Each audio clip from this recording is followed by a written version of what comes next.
नमस्कार. लक्षवेधीमध्ये आपल्या सगळ्यांचं स्वागत. मी प्रसाद काथे. विद्यार्थ्यांच्या आयुष्यातला आजचा दिवस अत्यंत महत्त्वाचा आहे. शालांत परीक्षेचा निकाल लागलेला आहे. कोरोना काळात झालेली ही एक अदृश्य परीक्षा होती जी अंतर्गत मूल्यमापनाच्या आधारावर घेण्यात आली. अंतर्गत मूल्यमापनाच्या आधारावर जेव्हा महाराष्ट्रामध्ये परीक्षा झाली तेव्हा त्याचा निकाल सुद्धा विक्रमी आणि ऐतिहासिक लागलाय. 99.95% इतके विद्यार्थी पास झाले आहेत, अर्थात उत्तीर्ण झालेले आहेत.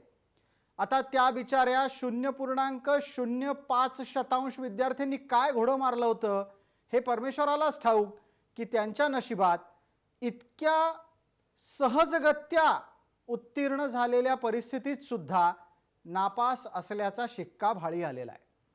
हा एक मुद्दा आहे. पुढचा महत्त्वाचा मुद्दा आहे की इतके विद्यार्थी जर उत्तीर्ण झालेले आहेत तर ते भविष्यात कोणत्या प्रकारच्या अभ्यासक्रमांमध्ये जाणार आहेत, त्या अभ्यासक्रमांच्या साठीची आपली अर्थात प्रशासनिक पूर्वतयारी झालेली आहे का तिथे सुद्धा सगळं भगवान भरोसे असणार आहे. मोठ्या प्रमाणात विद्यार्थी आता थेट आणि पारंपरिक स्वरूपातल्या अभ्यासक्रमांकडे वळत नसतील तर अपारंपरिक आणि व्यावसायिक अभ्यासक्रमांच्या दृष्टीनं आपल्याकडे काय परिस्थिती आहे. विद्यार्थी 10वी पास झाला म्हणजे त्यांना आयुष्यातला एक महत्त्वाचा टप्पा पूर्ण केलेला आहे. त्याची 12वीच्या साठीची वाटचाल ही सुद्धा कमी आव्हानात्मक नसते. कोरोना काळ अजूनही संपलेला नाही. 2 लाटा येऊन गेल्या, तिसरी लाट येऊ घातली आहे. अशा स्थितीत विद्यार्थ्यांच्या भवितव्यात शिक्षण व्यवस्था कशी राबवली जाणार आहे आणि आज ज्या पद्धतीनं निकाल लागलेले आहेत ते पाहता प्रश्न हाही उरतो की जर सगळेच पास झाले आहेत तर नक्की नापास कोण झालाय? शिक्षण व्यवस्था की तुम्ही आम्ही आपण सगळेच?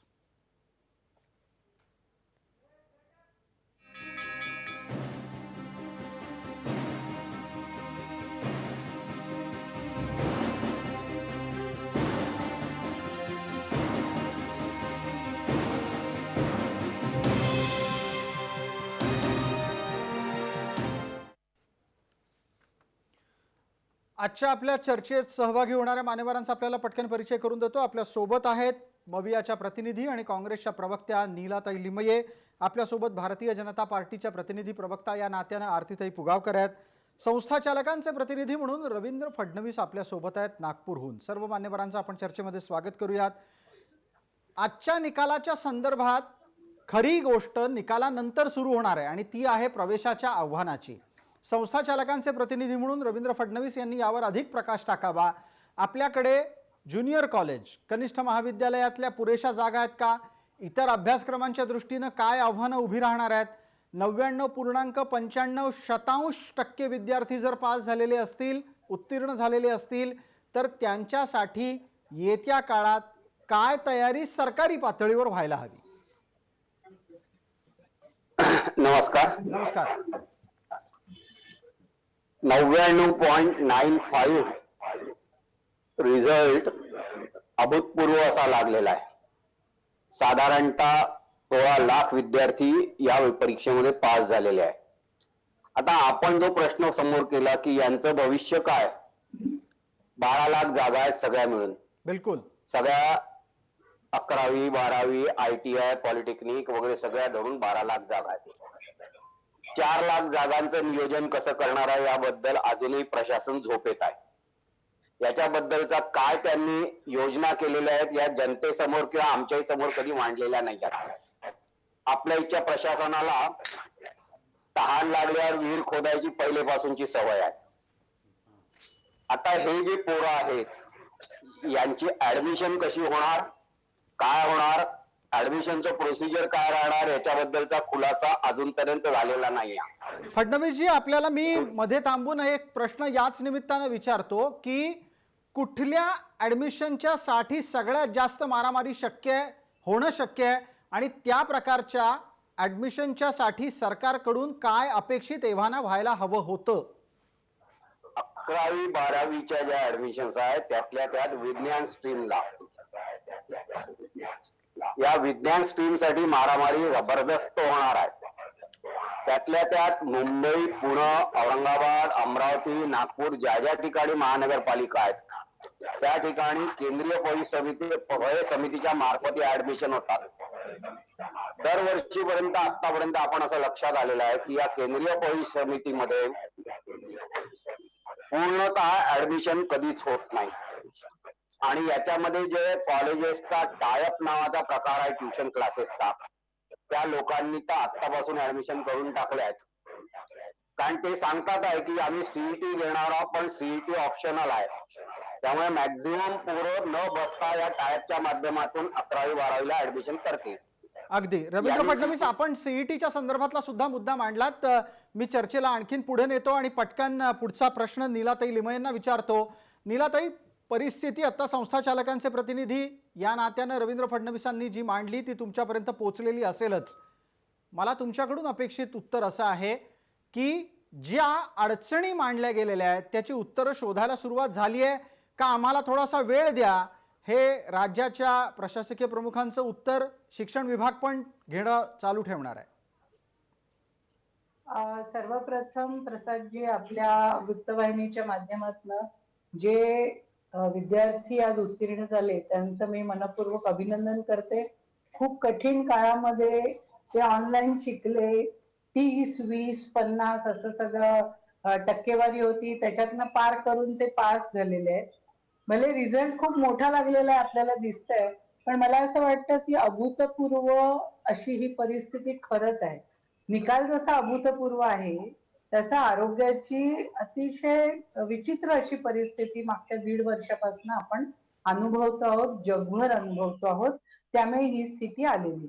आता जे संस्था चालक म्हणाले त्यानुसार खरोखरच जी रस्सीखेच असणार आहे ती विज्ञानाला आहे, तशीच ती वाणिज्य शाखेला सुद्धा खूप मोठ्या प्रमाणात कॉमर्स कडे जाणारे विद्यार्थी मागच्या वेळी होते, तशी ती असणार आहे.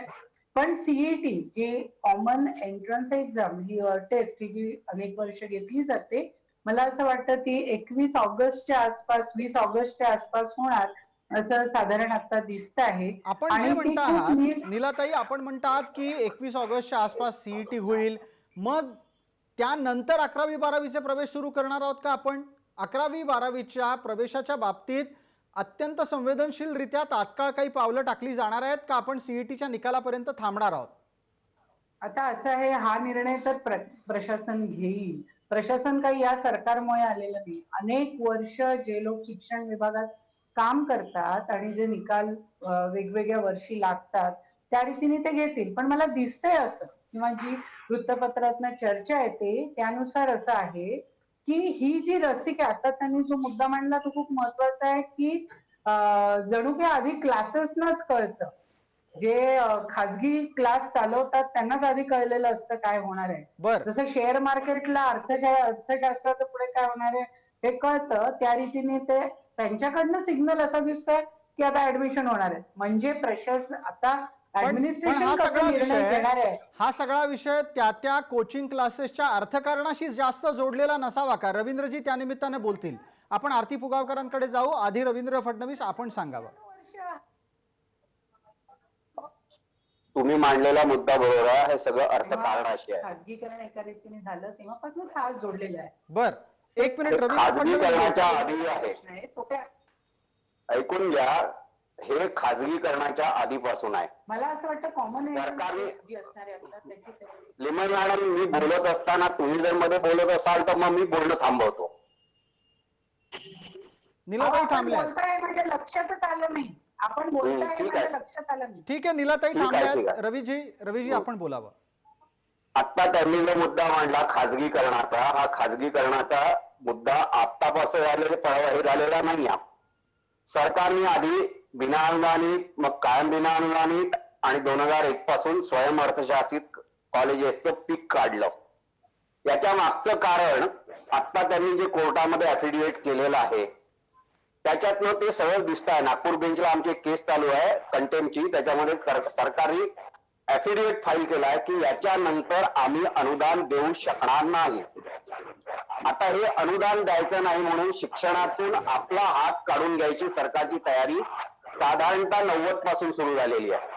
आणि हळूहळू जे स्टेप्स टाकल्या जातात त्या प्रशासनाकडनं, त्याच्यामध्ये राज्यकर्ते या पक्षाचे असो आधीच्या पक्षाचे असो जी. यांनी आपले हात काढून घेतलेले आहे आणि त्यामुळे हे असं सगळं अभूतपूर्व संकट आता ऍडमिशनच्या बाबतीत निर्माण होत आहे. आम्ही 21 ऑगस्टला सीईटी घेऊ शकतो. 100 मार्काचा पेपर प्रत्यक्षरित्या पोरं शाळेत येऊन देणार आहेत, ऑनलाईन परीक्षा नाही आहेत. मग ही जर तयारी तुमची होती, बोर्डाच्या मार्फत घेणार आहेत ते क्लिअर झालेलं आहे, तर हेच बोर्ड 10वीची परीक्षा घेऊ शकलं नसतं का? त्याच पद्धतीने 100 मार्काचा एकच पेपर देऊन त्याचं तर हे जे आज सगळे गोळ घातले गेले आहेत, 9वीचे मार्क 10वीचे मार्क त्यांचे असाइनमेंट, आता 12वीच्या बाबतीत तोच घोळ होणार आहे. अगदी. आणि शाळांना आणि कॉलेजेसला आपल्या हातून मुभा देऊन टाकली. अगदी. रवीजी, आता यांनी जे रवीजी, म्हणलंय, एक अत्यंत महत्वाचा मुद्दा आपण मांडलात की जी परीक्षा ऑफलाईन घ्यायला आधी बोर्ड तयार नव्हतं, सीईटीच्या बाबतीत त्यांचा ऑफलाईन आग्रह आहे.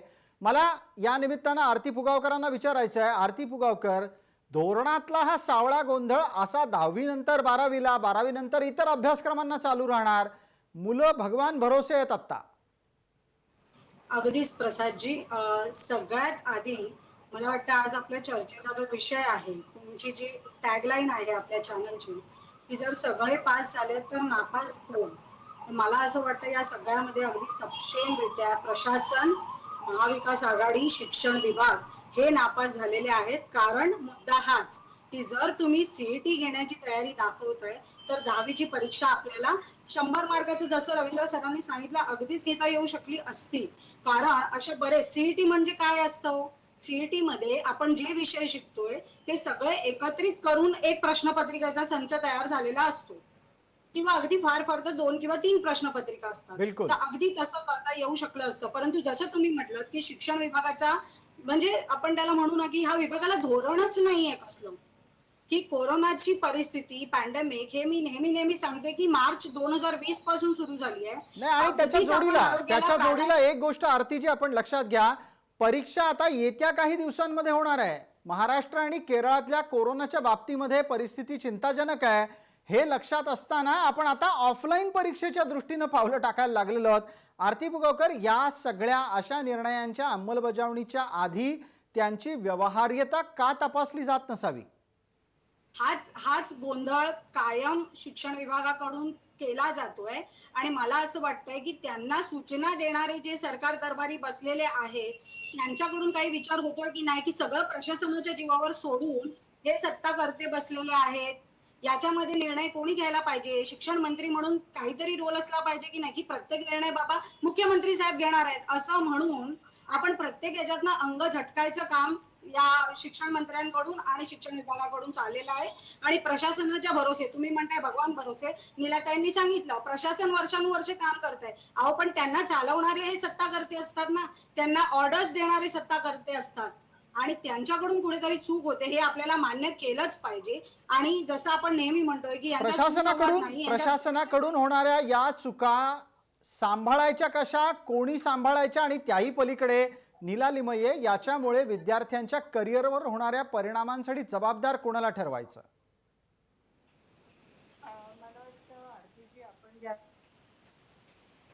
नीलाताई, आपला आवाज अत्यंत बारीक येतोय, थोडंसं खणखणीत आवाजात बोलावं लागेल. बोला नीलाताई. हॅलो, जी बोला बोला.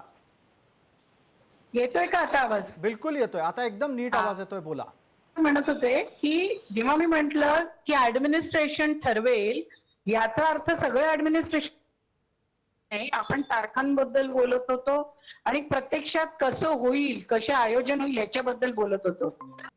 नीलाताई, आपला आवाज ये जा गोष्ट अद्यापही आहे. जी, आता जरी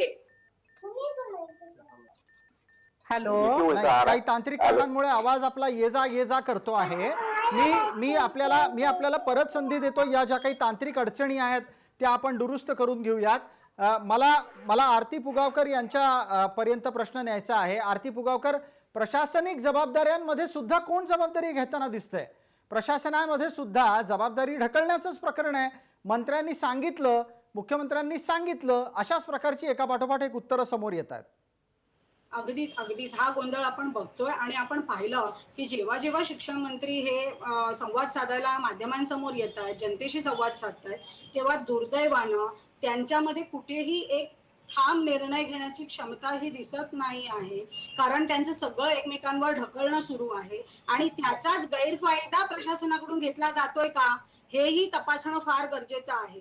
कारण आपण जे निर्देश देतोय त्याची अंमलबजावणी होत नसेल तर त्यांचे कान पकडणे ही देखील प्रशासनाची, ही देखील सत्ताधाऱ्यांची जबाबदारी आहे. आणि आपण शिक्षण या विषयाबद्दल बोलतोय. आज मला सांगा, आज आपण 10वीच्या मुलांचं अभिनंदन करू, सगळं करू, पण उद्या ते भविष्यामध्ये येणारी जी स्पर्धा आहे तिला कसं सामोरं जाणार आहेत? आपण त्यांना त्यासाठी तयार केलंय का? आणि जी मागावं लागेल. उरलेली आपण त्यांना 5% गेल्या 2 मुलं, जी वेळेला उरलेली प्रयत्नांमध्ये 5% उत्तरं मुलं मागायचा आता प्रयत्न सध्या- करत होतो. नीलाताई, आता प्रश्न इथे असा उपस्थित होतो की विद्यार्थ्यांच्या भवितव्याच्या संदर्भातली उत्तरं देणार कोण आहे? मला वाटतं एक स्पष्ट आहे की हे आघाडी सरकारबद्दल आता आरतीताई जे म्हणत होत्या, मला आश्चर्य वाटतंय की कोणी कान धरणार आहे की नाही वगैरे. शिक्षणाबद्दलच बोलतोय आता म्हणून मी इतर उदाहरणं घेत नाही की ठीक आहे. आरोग्याबद्दल केंद्राचा कार धरणार कोण आहे वगैरे. मला असं वाटतं निश्चितपणे एक हे ठरलेलं होतं की आधी एप्रिलमध्ये परीक्षा होती, पण त्याच वेळी आपल्याला माहिती आहे की कोविडची संख्या वाढली रुग्णांची, म्हणून जी फिजिकली ऍक्च्युअली केंद्रावर जाऊन होणारी परीक्षा होती ती पुढे कशी घ्यावी याच्याबद्दलचे प्रश्न निर्माण झाले. आपल्याच चॅनलवर आपण याबद्दल चर्चा केली होती जेव्हा वर्षाताई मंत्री महोदय ज्या आपल्या शिक्षण मंत्री आहेत त्या केंद्राकडे जाणार होत्या. त्यानंतर पुढचे निर्णय झालेले आहेत आणि आज रिझल्ट लागलेला आहे. मला असं वाटतं की इव्हन 21 ऑगस्टला सुद्धा परत असं म्हणायची वेळ येऊ नये दुर्दैवाने की आता प्रत्यक्ष काय होणार आहे. कारण आपण एक लक्षात घ्या, केसेस आज परत महाराष्ट्रातल्या केसेस वाढल्या. अशा जर वाढल्या तर प्रत्यक्षात काय निर्णय घ्यावे लागतील, ऑनलाईन खरोखरच होईल का, हा प्रश्न परत निर्माण होऊ शकतो. आज सुद्धा 2-4 शाळा अशा आहेत की जिथे एक सुद्धा व्यक्ती पास झालेली नाहीये. आरोग्याची स्थिती काय आहे, वॅक्सिनेशन किती झालेलं आहे, हे लक्षात घेऊन आपल्याला फिजिकली घ्यायचं की ऑनलाईन परीक्षा घ्यायची हे ठरवावं लागेल. नीलाताई, हे सगळं सरकारी पातळीवर तर्काला तर्क म्हणून ठीक आहे. अहो, आजही महाराष्ट्रामध्ये 10,000च्या जवळपास कोरोनाचे रुग्ण सापडतात. 3 आकड्यांमध्ये आजही महाराष्ट्रामध्ये कोरोना बळी आहेत. या सगळ्या गोष्टी असताना सुद्धा आपल्याला परीक्षा, सीईटीची परीक्षा ऑफलाईन घेण्याचा हट्टाग्रह आहे. पुढच्या अभ्यासक्रमांच्या प्रवेशांच्या बाबतीत काय अडचणी येऊ शकतात याची चर्चा रवींद्र फडणवीस यांनी केली आहे. एकदा रवीजींकडे पटकन जाऊयात. रवीजी, माझा आवाज आपल्यापर्यंत पोहोचत असेल अशी अपेक्षा आहे. सरकारचा तर्क आपण ऐकलाय, तुमचा प्रतिवाद अपेक्षित करतो. वॅक्सिनेशन किती होईल आणि पर्सेंटेज जे मरण पावतायत लोक त्याची काय टक्केवारी आहे ना, मला वाटतं हे लक्षात घेऊन ऑफलाईन परीक्षा घ्यायची का हा निर्णय होणार आहे. नाही, आपण म्हणताय की वॅक्सिनेशन, मग आता पुढच्या प्रवेशांच्या साठी आपण थांबणार आहात की त्याचे प्रवेश लगेच सुरू होणार आहेत? काय होणार काय आहे नक्की आजपासून? कारण आता ज्यांना निकाल मिळतील ते सगळेजण प्रवेशाच्या साठीची घाई गर्दी करणार. एक दुसरा धोका त्याच्यातला लक्षात घ्यायला हवा. आरती पुगावकर, आपल्याला आठवत असेल की कोरोना वॅक्सिनेशनच्या साठी लागलेल्या रांगांमध्ये उभं राहून लोक बाधित झाली. आता प्रवेश कसे होणार? प्रवेश ऑनलाईन होणार आहेत का? त्याच्यासाठीची काय प्रणाली असायला हवी? याच्या बाबतीत मी बोलू? बिलकुल, मी रवीजी संधी देतो. आपण कदाचित जोडले गेला नव्हता असा माझ्यापर्यंत निरोप आला होता. नाही, मध्ये फोन लाईनचा थोडा प्रॉब्लेम आला होता. ठीक आहे. आपल्याला प्रश्न पोहोचला असेल तर आवर्जून बोला रवीजी. हो, आता जे नीलाताई बोलल्या ऑफलाईन की ऑनलाईन आणि वॅक्सिनेशनची पोझिशन, हे 10वीचे पोरं पास झालेले 18 वर्षाखालील पोरांचं वॅक्सिनेशन अजून सुरू झालेलं नाही आणि ते केव्हा सुरू होईल हेही आपल्याला माहित नाही. त्याच्यामुळे वॅक्सिनेशन हा मुद्दा निघाला. आता राहिलेला प्रश्न असा आहे की यांच्या ऍडमिशन कशा करायच्या, ऑनलाईन की ऑफलाईन? ऑफलाईन तर कुठेच ऍडमिशन होत नाहीत, कारण त्या सगळ्यात ऑनलाईन होतात. याची सिस्टीम आपल्या महाराष्ट्रात चांगल्या पद्धतीने तयार झालेली आहे. मग ती केंद्रीय प्रवेश समितीची असो किंवा असो, याच्यामध्ये माननीय उच्च न्यायालयाने विविध गाईडलाईन्स दिलेल्या आहेत. त्या गाईडलाईन्स प्रमाणेच या होतात ऍडमिशन. फक्त सेंट्रलाइज ऍडमिशन कमिटीमध्ये जो गोंधळ होतो सगळीकडे, जी हा आम्ही दरवर्षी पाहतो. त्याच्याबद्दलची एक याचिका आमची हायकोर्टात पेंडिंग आहे. त्याच्यावरचं जजमेंट व्हायचं आहे. आम्ही त्याच्यामध्ये ज्युडिशियल एन्क्वायरी मागितलेली आहे. ती बर. ज्युडिशियल एन्क्वायरी झाली तर आतापर्यंतचा हा जो सगळा ऍडमिशनचा घोळ होता सेंट्रलाइज मधनं झालेला, हा पूर्णच्या पूर्ण बाहेर निघेल. मी कोणत्याही पक्षाला, कोणत्याही राजकीय पक्षाला याचा दोष देत नाही. ही सिस्टीम मध्ये असलेले दोष दूर करायची कोणाही मध्ये ताकद नाही किंवा राजकीय इच्छा नाही. पण त्याच्यामुळे- रवीजी या दोषांसह आपली प्रवेश प्रक्रिया किती लवकर सुरू व्हायला हवी? कारण आता नाही म्हणता जुलै जवळपास संपेलच थोड्या दिवसांनी. ऑगस्टमध्ये प्रवेश प्रक्रिया अपेक्षित आहे का पूर्ण होणं, की तेही अजून पुढे जाईल? मग पुढच्या वर्षीचा अभ्यासक्रम कधी सुरू होणार, त्यानंतरचे निकाल कधी, आणि लागोपाठ यंदाच्या वर्षीची 10वीची बॅच येतेच आहे. ऐकून घ्या, मागच्या वर्षी डिसेंबर एंड पर्यंत प्रवेश प्रक्रिया चालली आणि त्यातला विनोदाचा भाग असा आहे की आता हे डिसेंबर मध्ये जे पोरं आलेले आहे यांना कॉलेजमध्ये कुठे एंट्री मिळाली नाही. हे जर अशी परिस्थिती राहिली तर यांना 12वी पुढच्या वर्षी यांचे मार्क कसे टाकायचा हा प्रश्न निर्माण होणार आहे. यांच्या ज्या ऍडमिशनच्या प्रोसिजर मध्ये जी सिस्टीम खराब झालेली आहे ती सिस्टीम ताबडतोब दुरुस्त करणे, याच्या दृष्टीने वर्षभरात काही हालचाली केल्या गेल्या नाही. मी ठीक स्वतः आहे. सेंट्रल एक प्रतिक्रिया पटकन आरती पुगावकर यांच्याकडून या संदर्भातली प्रवेश प्रक्रियेतली आव्हानं, यावर आता आपण चर्चा करतो आहोत. नाही, प्रवेश प्रक्रियेत नक्कीच आव्हानं आहेत प्रसादजी. आणि प्रवेश प्रक्रिया काय, आज रिझल्ट लागलेला आहे. मी आता स्क्रीनवर बघते आणि खाली लाईन येते की रिझल्ट बघतानाही आपल्याला किती अडचणी येत आहेत. अगदी म्हणजे ती त्याच्यामुळे जेव्हा आपण वेबसाईट अद्यापही, आता आपण चर्चा करतोय ना, निकाल लागल्यापासून आतापर्यंतही वेबसाईट काम नाही करत आहे. आपण भविष्यात नाही, मी ज्या वेळेला तेच म्हणते ऑनलाईन की ऍडमिशन आपण- करायला जाऊ त्यावेळेला काय झालेलं असेल देवाला ठाऊक अशी परिस्थिती म्हणावी लागेल. अगदीच. आणि मी तेच म्हणते, ह्या सगळ्या गोष्टी ज्या आहेत प्रसादजी, या सगळ्या गोष्टी ह्या अपेक्षित गोष्टी होत्या. तर त्याच्यामुळे आपण कोरोनाची परिस्थिती लक्षात घेता आपण ऑफलाईन परीक्षा घेऊ शकत नाही आहोत. सगळ्या गोष्टी असताना कमीत कमी ह्या ज्या ऑनलाईन व्यवस्था आपल्याला असणं फार आवश्यक होतं, त्या बाबतीतही प्रशासनाकडून काहीच केलेलं गेलेलं नाहीये. आणि त्याच्यामुळे खरोखर रवींद्रजींनी जो प्रश्न उपस्थित केलेला आहे की या मुलांची ऍडमिशन जर आता वेळेवर झाली नाही तर त्यांचं भविष्य पुढे काय जाणार आहे, ते 11वी 12वी पुन्हा असंच जाणार आहे का पुढचे 2-3 वर्ष? हा खूप मोठा मुद्दा आहे इकडे. आपण या निमित्ताने चर्चेला थोडं पुढे नेऊयात आणि नीला लिमये यांना पटकन विचारूयात. नीलाताई, प्रवेश प्रक्रियेतले गोंधळ आहेत. येत्या काळात नव्या अभ्यासक्रमांच्यासाठी लागणाऱ्या प्रवेशाच्या स्पर्धा आहेत. मार्ग काढण्याच्यासाठी कोणीतरी एक माणूस विद्यार्थ्यांच्या संवादात असेल असं वाटतं?